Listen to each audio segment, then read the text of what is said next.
They were surrounded, then Earth's shock forces arrived. The body was still warm. That was the first thing Dara Osai noticed when she crouched beside the fallen Thalani soldier. Not the wounds, not the position, the warmth. Whatever had killed him had done it recently, maybe 20 minutes ago, maybe less. She pressed 2 fingers to the dark volcanic ground beside the body and felt it. The ground was vibrating, faintly, steadily, like something large was moving through it in many places at once. She stood up and said nothing. Her squad of 12 was spread across the rocky ridge behind her, using the black stone formations for cover. They had come out here following a distress signal, a Thalani patrol that had gone quiet 3 hours ago. Commander Sova back at the base had assigned the humans to go with Brex, the coalition liaison officer, mostly because no one else wanted the job. Sova had said it plainly during the briefing. The humans are adequate for a recovery operation. If it turns dangerous, the Thalani response team will follow. He had not sent the response team. Brex moved up beside Dara on 4 of his 6 limbs, his pale, iridescent skin flickering in slow amber pulses, the Thalani equivalent of thinking carefully and not liking what he was finding. He looked at the body of the soldier he had known. His bioluminescence dimmed for a moment, then came back steadier. He was keeping himself controlled. "There were 8 in this patrol," he said quietly. "I count 8 bodies." "I count 8 too," Dara said, "but that's not the problem." "What is the problem?" She pointed left, then right, then behind them. Brex turned slowly, all 6 eyes adjusting. In the low gray light of Arden's rock sky, a sky that never got fully bright because the planet sat at the wrong angle to its sun, shapes were moving through the fog. Low shapes, fast shapes, moving in the careful, measured way that things move when they are not yet ready to attack but are making sure you cannot run. The Vreth. Dara had read about them in the Coalition field files. Pack predators, highly intelligent in a hunting sense, not in the way that builds cities but in the way that never loses prey once it has chosen a target. They communicated through subsonic pulses. They surrounded before they struck. They did not negotiate. They did not retreat. The files had one additional note at the bottom, added by a Thalani analyst. Engagement not recommended at ratios below 10-1 in defenders' favor. Her squad was 12. She was already counting Vreth and losing count. Kwesi appeared at her shoulder.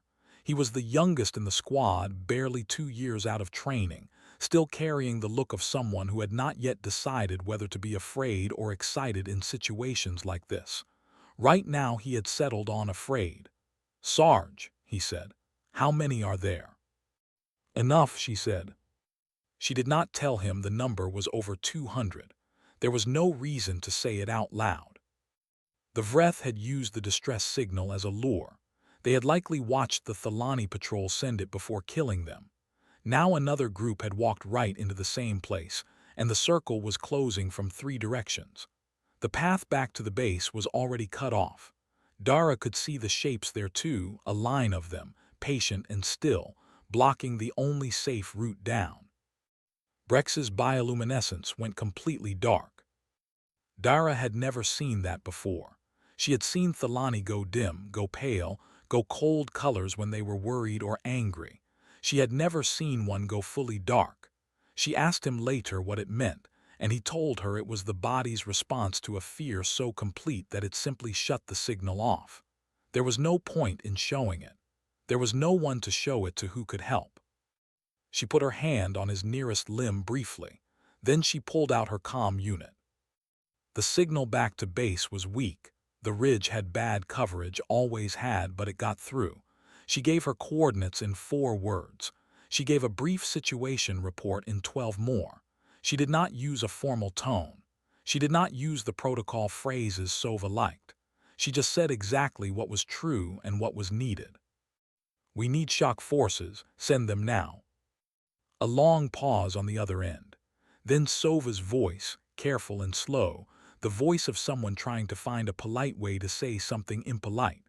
"Sergeant, a shock forces authorization requires council review and we are surrounded by over 200 Vreth on the outer ridge. 12 personnel. We cannot fall back. Send them now.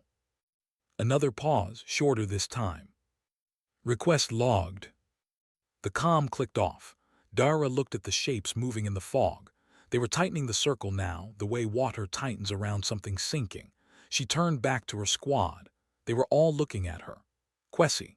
Lion Vo, the medic, who had already knelt beside the nearest rock shelf and was quietly setting up a field kit.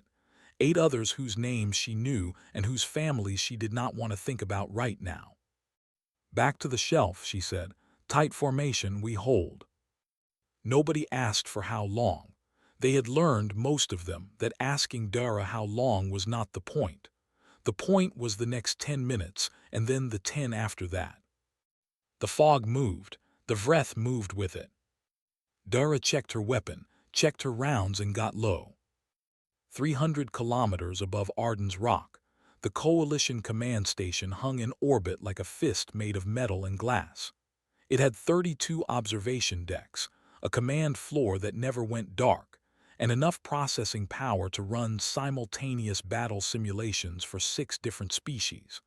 What it did not have, on this particular night, was any plan for what was happening on the ridge below. Ro stood at the central display table with his arms folded, and his bioluminescence running in the pale, cold blue that meant he was already arriving at conclusions he did not like. He was the station's senior intelligence officer, a Thalani who had spent 20 years studying conflict patterns, threat assessments, and species behavior across the Coalition. He watched the feed from Dara's squad playing on the display and tapped one long finger against the table's edge. 12 soldiers, he said to no one in particular, against a confirmed pack of that size. He paused. The statistical survival window is 11 minutes. After that, the numbers no longer support the possibility of continued resistance. Beside him, 2 other officers were already running calculations for a full fleet response. It would take 3 hours to assemble, authorize, and deploy. 3 hours was not 11 minutes. Everyone in the room knew this, and no one said it directly, because saying it directly would mean acknowledging that the 12 humans on the ridge were already beyond the point of a formal rescue. Admiral Yemi Adara said nothing for a long time. She stood at the far end of the display table, slightly apart from the others, her hands clasped behind her back. She was tall, taller than most humans, tall enough that she met the Thalani officers nearly at eye level. Her uniform was black with silver at the collar, clean and pressed, and her face gave away nothing at all. She had been watching the same feed as Ro. She had not moved since it came in. Ro turned to her. Admiral, the math is not encouraging. A shock forces deployment at this stage. Is authorized, she said.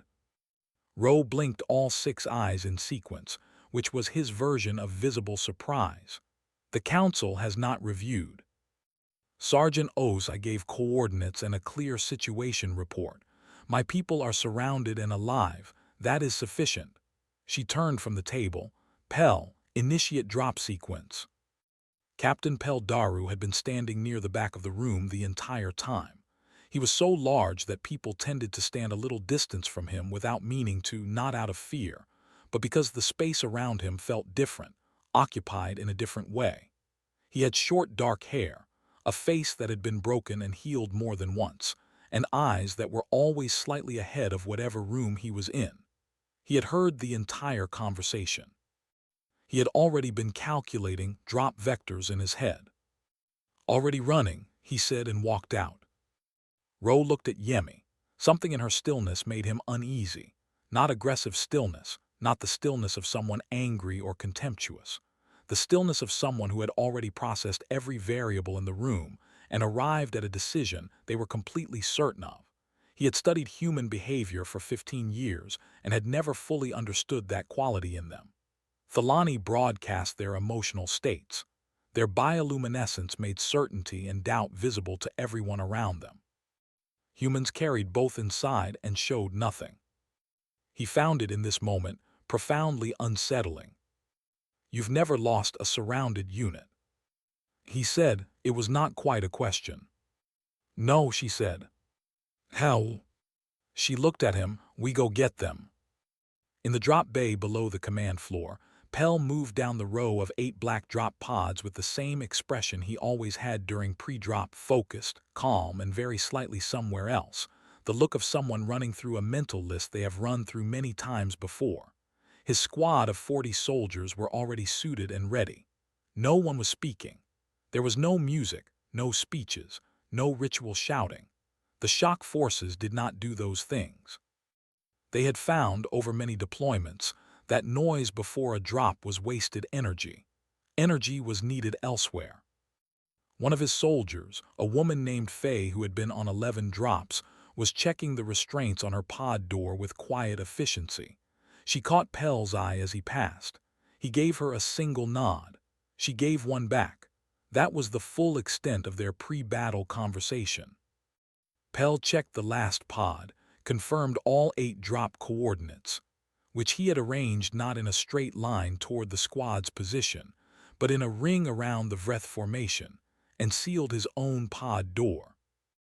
In the Coalition archives, there was a file on the only other time shock forces had been deployed against the Vreth. It was filed under a world called Kilos 3 years ago. Most of the file was redacted.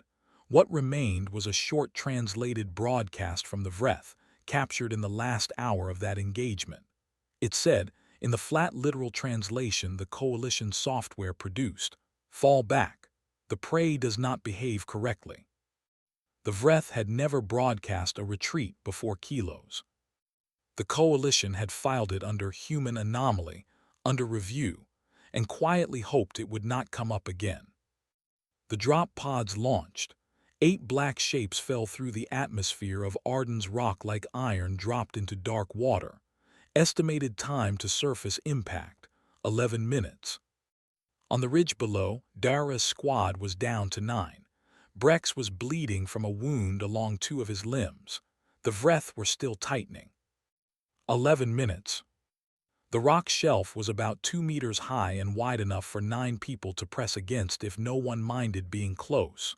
No one minded. The Vreth had been probing the position for 6 minutes now, short rushes from the fog, 2 or 3 at a time, pulling back before the humans could get a clean shot. Testing, measuring, learning. Dara had seen this behavior in the files. She had read about it the way you read about a type of weather intellectually, without the physical reality of it. Now she was inside it, and the thing the files had not conveyed was how patient the Vreth were. They did not get frustrated. They did not change tactics because they were tired or angry. They probed because probing worked. It wore down ammunition. It wore down nerves.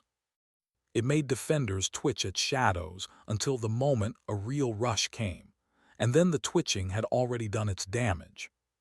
She had been letting them think it was working. Every time a probe came, she let 2 of her soldiers fire, controlled, targeted 1 or 2 shots. Not a wall of fire, not panic fire, just enough to stop the probe. The Vreth would read the firing rate and calculate how quickly the squad was burning through rounds. She was burning them slower than she actually needed to. She was making the squad look weaker than it was. Quessy had worked this out after the 3rd probe. He moved up beside her and spoke low. "You're playing them." "I'm slowing them down," she said. "Different thing." "How long does it buy us?" "Enough." He did not ask enough for what. He had heard her call go out. He had to believe it had landed. Lion Vo was working on Brex in the gap between 2 large rocks at the back of the shelf. Brex had taken a strike from a Vreth during the initial ambush.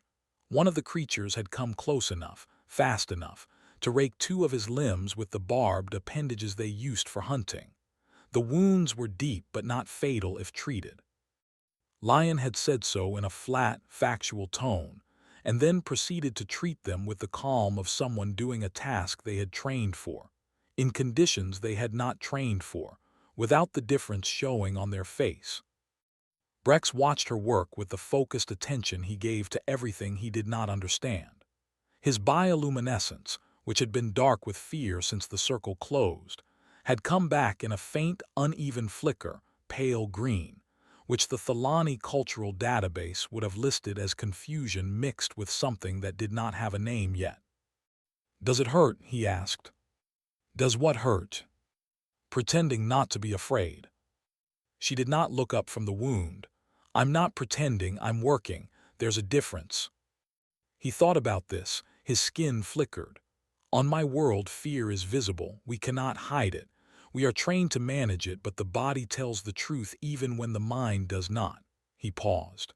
"When I saw how many Vreth there were, my light went out. I could not stop it." "I know," she said. "I saw." "Were you afraid?" She tied off the bandage, checked the tension, and looked at him for the first time since starting. "Yes," she said simply. Then she moved to the next soldier who needed attention. Brex's skin shifted color, the pale green deepening into something warmer. He did not have a word for what he was feeling. His people had never needed one for this specific combination of things. At the front of the shelf, Dara counted the Vreth she could see and estimated the ones she could not. The circle was tight now. The probes were coming faster. The interval between each one was getting shorter, which meant they were near the end of the testing phase. A full charge would come next. She had maybe 3 minutes before it started. She was checking the count on her sidearm when a sound came from the left, not a probe, something different. Faster. 3 Vreth had found a gap between 2 of her soldiers, a gap that had opened when one of the squad moved to cover a right-side probe, and they came through it low and fast without stopping. Dara moved before the thought finished. She dropped 2 of them with her sidearm at close range. The third got past her and was already moving on Quessy. He saw it coming. He fired once. The Vreth dropped. Quessy stood completely still for 2 seconds. He was staring at the body. His hands were not shaking. They were very, very still, which was a different kind of response and in some ways harder to watch. Dara crossed to him in 3 steps and grabbed his shoulder. "Later," she said. "Feel it later. Right now I need you here." He looked at her. Something moved behind his eyes. Then he nodded, and his hands moved back to his weapon, and he was present again. 6 minutes had passed since the call went out. 5 minutes remained. From across the fog, the Vreth changed. The slow probing stopped. The shapes in the mist stopped moving in small groups. They began to gather, a mass of them, hundreds, pulling together into something that felt like weather, like the specific pressure that comes before something large breaks. Dara looked up. The sky above the ridge was the dark orange-gray of Arden's Rock's atmosphere at night, and against it, small and getting larger, 8 shapes burned through the dark like falling stars. Beside her, Brex looked up too. His skin blazed a sudden warm gold, the color of something found, the color of relief so strong it looked like joy. The Vreth began their charge. The drop pods hit. The pods did not land between the Vreth and the squad. Every coalition rescue doctrine said to land between the threat and the unit being rescued. Every Thalani military manual, every Kaval strategic framework, every Sorathi defense protocol said the same thing: you reach your people first, then you deal with the enemy. You put your body between the danger and the ones who need protecting. The 8 pods landed behind the Vreth. In a ring, perfectly spaced, cutting off every retreat route before a single shot was fired. Brex understood the geometry of it within seconds. He had studied military tactics for 12 years. He had never seen anything structured like this.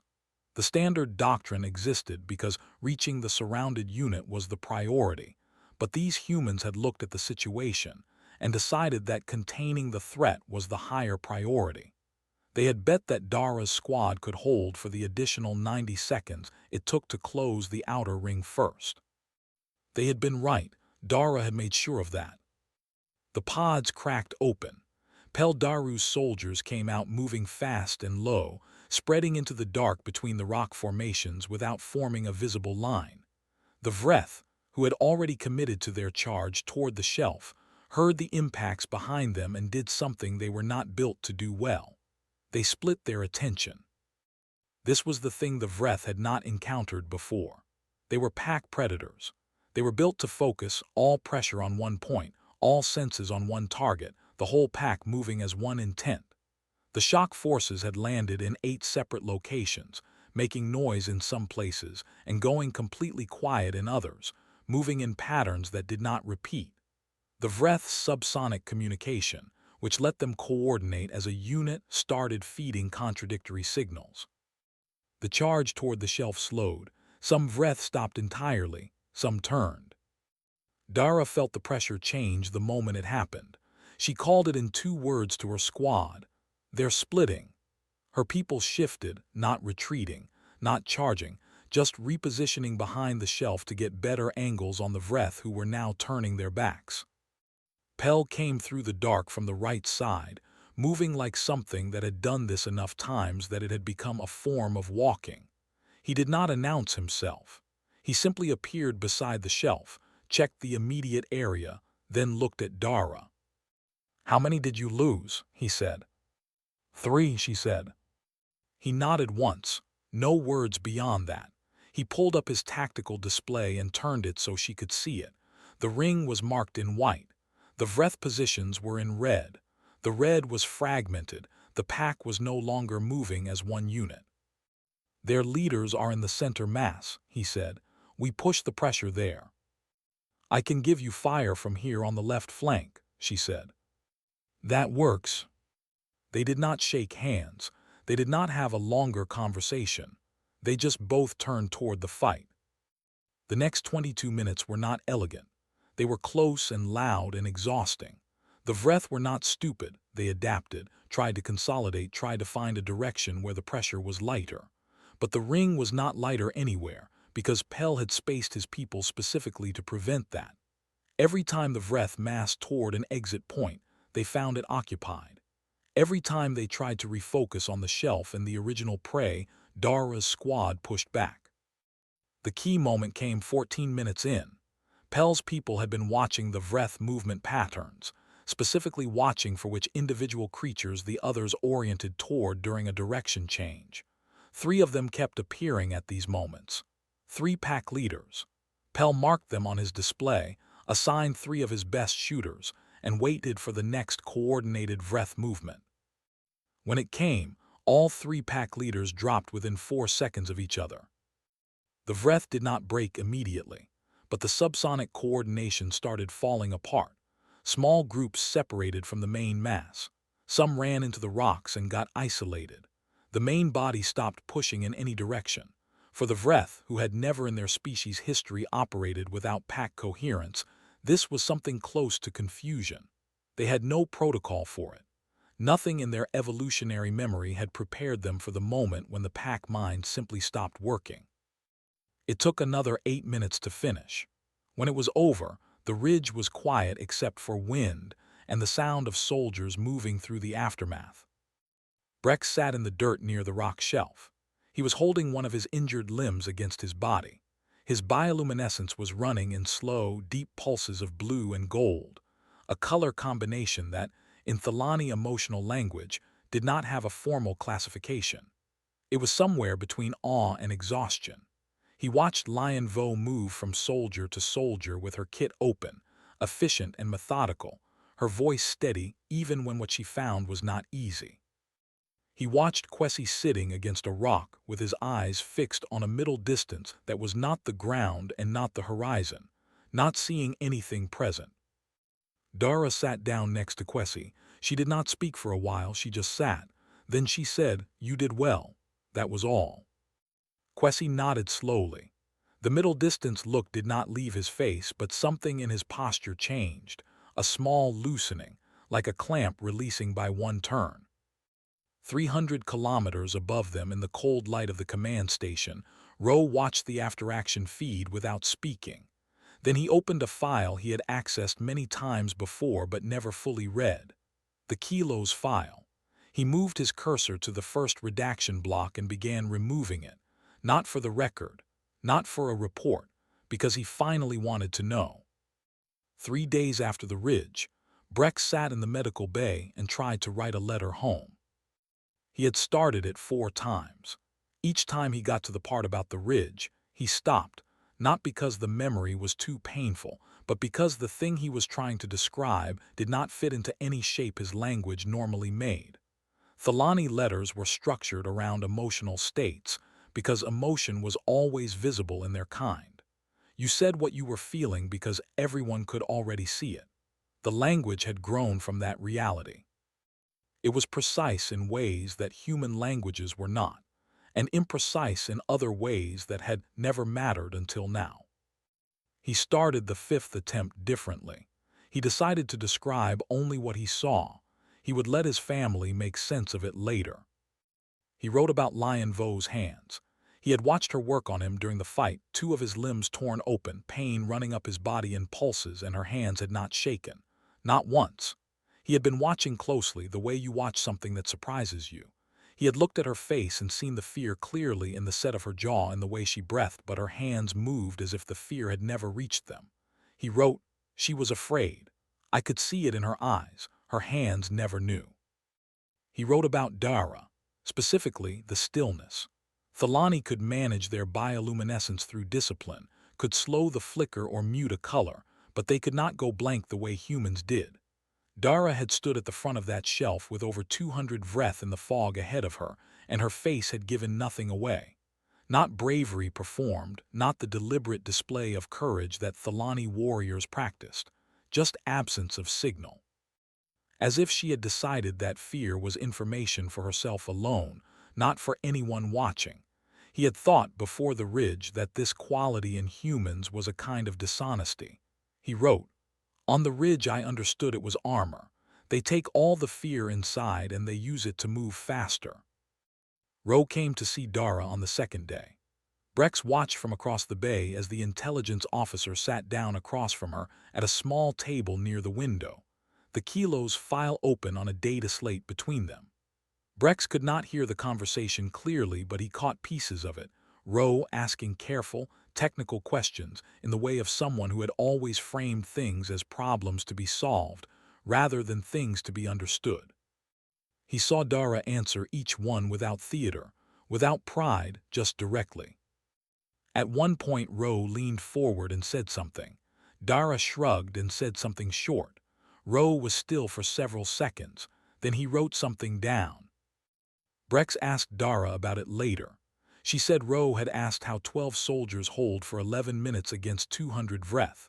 She had told him they knew help was coming. He had sat with that answer for a while, like a person trying to fit a shape into a hole it did not quite match. In Thelani command theory, she explained, soldiers fought when victory was mathematically possible. The idea of fighting because help was on the way, not because you could win, but because someone was coming, was a variable their models did not include. "Does it always work?" Brex asked, "believing help is coming?" "No," she said, "but it works longer than the alternative." Admiral Yemia Dara arrived on the third day. She did not call a formal assembly. She simply walked into the common area where the squad was resting, sat down at one of the tables and talked. She spoke to each of them individually at some point over the next 2 hours about nothing urgent, about what they needed, about small things. When she reached Kwesi, she said only, "Good work out there." He straightened like something had been realigned in him. Brex watched all of this and thought about what he was going to add to his letter. He had asked Dara about Kwesi, the 2-second freeze after his first kill, the silence that followed. In Thelani culture, that moment needed ritual, community, specific words for the person carrying the weight of a necessary kill. The silence between Dara and Kwesi had looked, from a distance, like absence. He had not understood how that helped. Dara said, "We call it sitting with someone." He asked if there was a procedure, a set of words. "No," she said, "that's the whole thing." He finished his letter that evening. He had written nearly 2,000 words and was aware that his family would read all of them carefully, because letters from Brex were usually short and factual, and this one was neither. He added one final line at the end. "I was told humans have a concept, no one gets left behind. I thought it was a military phrase. I now believe it is the most fundamental law of their civilization. Everything they do in a crisis comes from this one thing. They will hold ground that cannot be held. They will stay calm in conditions that should break a mind. They will sit in silence beside someone who is hurting because being near is the same as saying, "You are not alone in this." I do not yet know how to explain this better. I will keep trying. He sent it, closed the data slate, and looked out the window at the dark rock surface of Arden's Rock. Somewhere out there on the ridge, the ground was still scorched. The Vreth were gone. The squad was still here. He decided that was enough to write home about. The Coalition Council chamber on the command station had 6 chairs for 6 species and one long table that had been designed to seat everyone at equal height, which required 3 different chair configurations and one elevated platform for the Sorathi delegate, who was the tallest. It was the kind of room built to signal fairness. It often housed the opposite. Admiral Yemi Adara stood at the head of the table and presented the after-action report without embellishment. The numbers were simple. The Vreth threat at Arden's Rock, neutralized. Thalani civilian casualties, 0. Human soldiers lost, 3. Total engagement time from first contact to threat elimination, 34 minutes. The room was quiet while she finished. Then the Cavil delegate, a narrow-faced species who communicated partly through tonal shifts in their breathing, asked the question everyone in the room already knew was coming. The shock forces deployment was not authorized through proper council channels, it said. Admiral Adara acted unilaterally. We are here to address that. Ro, sitting to the side of the table in his role as intelligence observer, did not speak. He had his hands folded and his bioluminescence running a steady, neutral gray. He was watching Yemi the way he had watched her in the command room, trying to understand something he could not quite see. Yemi let the statement sit in the air for a moment. Then she said, "That's correct." The Cavil delegate made a tonal sound that translated roughly as dissatisfaction. The protocol exists to prevent unilateral military action. You are aware of this. I am, she said. I'm also aware that the protocol and the situation on that ridge was a death sentence administered slowly by people who were not dying. She paused. My soldiers were surrounded. They were alive. I had the means to reach them. I used it. If the council wants to remove me from command for that decision, I will accept it without argument. But I will make the same decision again in the same situation. The room was quiet for longer this time. Commander Sova had been sitting at the end of the table without speaking since the meeting began. He was the Thalani base commander from Arden's Rock, the one who had assigned the humans as an afterthought, who had hesitated on the authorization call, who had watched the ridge feed from 300 kilometers up while 12 soldiers held a position that should not have been holdable. He had not said anything at the previous 2 administrative reviews either. He had filed his reports and stayed quiet. He spoke now. I have submitted a formal commendation to the Coalition record for Sergeant Dara Osai, Medic Lion Vo, and the full complement of the Ridge Squad. He said it simply, without looking at anyone in particular. That is all I have to add. He sat back. The vote to amend the emergency response protocol took 40 minutes of procedural argument and passed by 4 votes to 2. Shock forces deployment was now permitted without full council authorization when coalition personnel were confirmed surrounded and in imminent threat. It was a narrow change. It was enough. After the session ended, Rowe filed a report of his own, not a tactical review, but a behavioral analysis, submitted to the Coalition Intelligence Archive. It was written in the dry language those reports required. Its title was long and bureaucratic. Its conclusion was not. Humans do not fight because they believe they will win, it said. Humans fight because they refuse to let each other die. This distinction is not tactical. It is the base principle from which all other human behavior in crisis situations is derived. The coalition would benefit from understanding the difference. He submitted it, closed his terminal, and sat in the empty briefing room for a while. Then he opened a new document and drafted a request for a formal exchange program between Thalani analysts and human field units. He marked it non-urgent and sent it before he changed his mind. 6 days later, Brex was cleared for active duty and filed a request for Dara Osai as his permanent liaison. In the additional reasoning section he wrote, Sergeant Os held a position Thalani doctrine classifies as unsurvivable. She did this calmly. I would like to continue learning from her. It was approved the same day. Kwesi flew back to Earth 2 weeks later. A journalist asked what he had taken from his first combat assignment.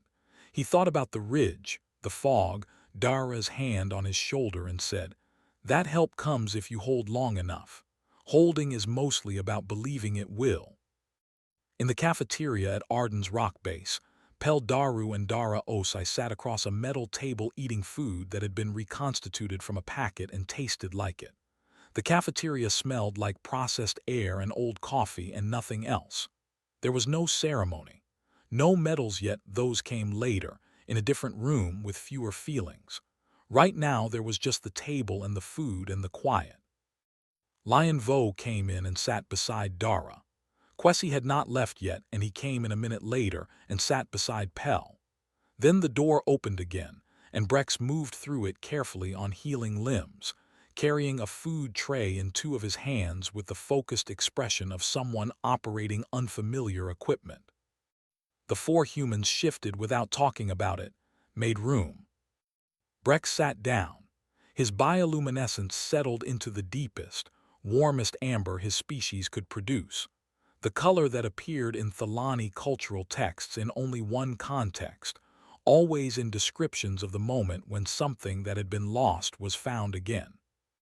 Nobody remarked on it, they just ate.